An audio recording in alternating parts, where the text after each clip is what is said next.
talented Andrew Scott. Oh my God!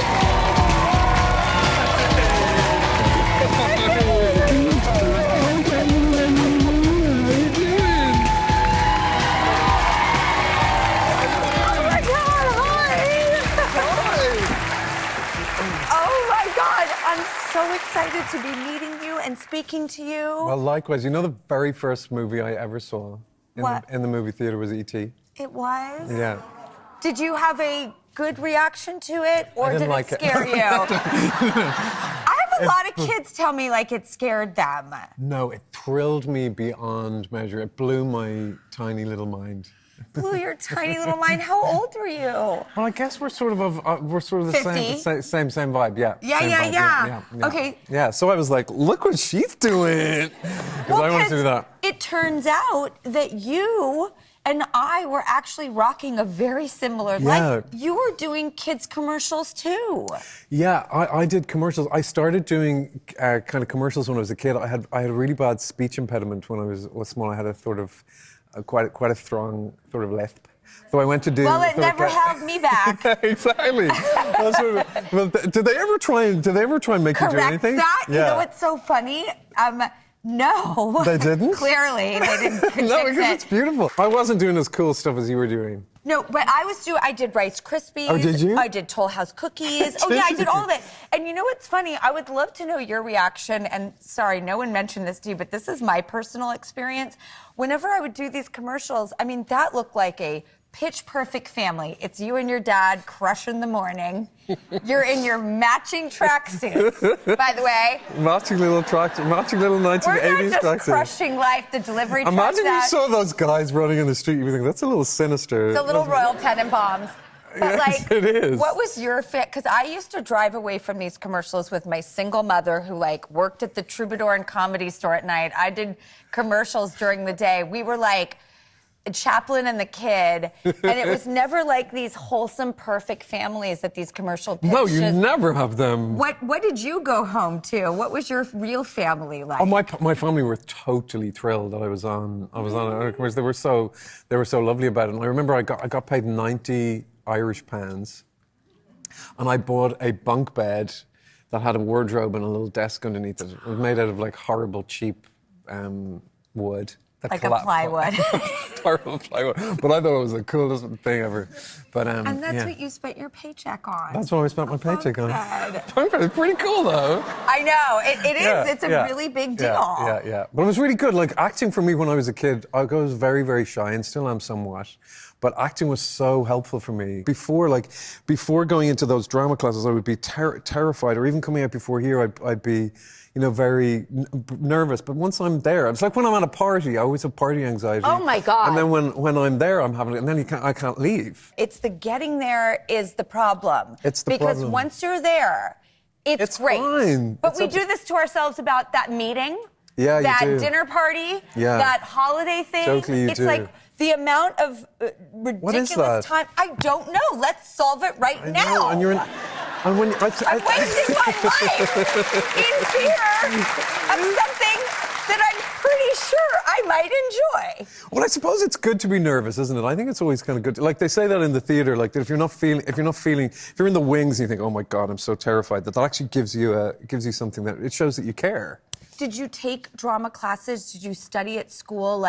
You knew you had the bug. You were doing commercials. Yeah. You're sitting in that bunk bed going, okay, I earned this. I'm sitting going, get me down out of this bunk bed. I've got a year before this thing collapses in on me. Exactly, if that. I always wanted to. I don't know. I just always knew that I wanted to act. I always found it just completely wonderful. I still love it. Still love acting. By the way, I don't know her, and I don't think there's a woman I idolize on the planet more than Phoebe Waller-Bridge. Oh, she's incredible. I can't. I freak out. If she was here, I'd run out of the room. She's an incredible person. She really is. She's she really is. May I ask what? Because you both put something out into this world in Fleabag and it was every award that could have ever been won for it was rightfully won for it. I mean, and then you become known literally. Your nickname on the planet becomes Hot Priest. Yeah. Well, that wasn't in the script. No, I know. That's what everybody needs. No, I don't mean that. It was just. Oh my God! Look at that. But yeah, it was just. And it was just you a brief. were. I mean, you were. Yeah, But that's a fantasy. That's more to do with the trope. That's nothing to do with me. That's to do with the priest and the thing. And we had great chemistry. Okay, well, you are in an incredible group. I mean, this is an ensemble of all ensembles. Really the Knives Out. This is the third installment. Yeah. Dead Man. Yeah. Wake Up, Dead Man. Yeah. And I mean, you have Josh O'Connor, Mila Kunis, Kaylee Spaney, who's been here. I love her. Oh, Kaylee's incredible. I mean, Jeremy Renner. Yeah, Jeremy Renner, a total hero. Daniel Craig, Kerry. I mean, they're incredible. Josh Brolin, Glenn Close. Look at us all in our black and white. Everyone, this is incredible. Yeah, it was really. Can you imagine the first day? I mean, it's like meeting all your heroes. You're so terrified in the first day. What is the process like? Are you table reading together? No table reading. You just go in. You're like, hello, hero number 2. Hello, hero number 3, and so everybody's really, really nervous. But then, once you start making fun of each other, we were all put in the same green room. We didn't go back to our trailers. Didn't do any of that kind of stuff. So we were sort of waiting around together for a lot of the day, and then you just start telling stories and making fun of each other, and then you all know you're fine. To be honest, about 6 weeks before we started filming, my mom died, who was my best friend and my hero. I am so sorry. Oh yeah, yes, it was rough. It's rough. It's still rough. Actually, particularly around this time of year, I'm sure people are all going. It's rough. It's definitely rough. But about 6 weeks before Mom, she died really, really suddenly. Within 24 hours, and she was completely fine. She was the total center of our family. And I didn't know whether I was going to do the movie, frankly, because I thought, God, I don't know if I'll be strong enough. But I made the decision to do it. And the guys, the guys in the cast were so kind to me. And once people know what you're going through, then that's half the battle. You don't have to hide it. But grief is such a strange thing. We used to be in a green room, a little bit like this, and we'd have sofas like a little, and everybody would be talking, and I would just fall asleep. It was such a strange thing. I think grief, because I was so exhausted all the time, and because at night you're thinking, and they were just all incredibly, incredibly kind to me. So I'll be. People talk a lot about Hollywood and.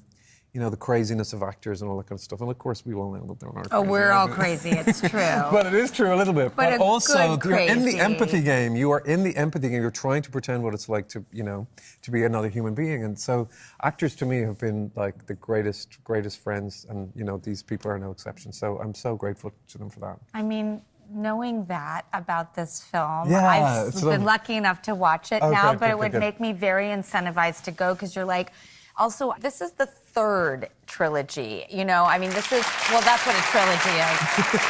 I mean, this is a third. It's the third in the Knives Out, yeah. It's the third in the trilogy, and it's a testament to these films. They keep getting made because they are crowd pleasers. Yeah, they're mysteries. They're whodunits. Yeah. They're a genre people love. Yeah, and so it is funny and really scary. My sister came to the premiere, and she had, at one point, she had such a jump scare that her shoe fell off. She went, ah! And her shoe went flying across the thing. I thought, yes. Yeah, we got her. That's pretty good. It's such a fun movie. This is a really, really great movie. Well, speaking of third, do you mind if I end our segment with playing a little game with you called The Third Degree? Let's do it. Okay, great. Let's do it. We'll be right back.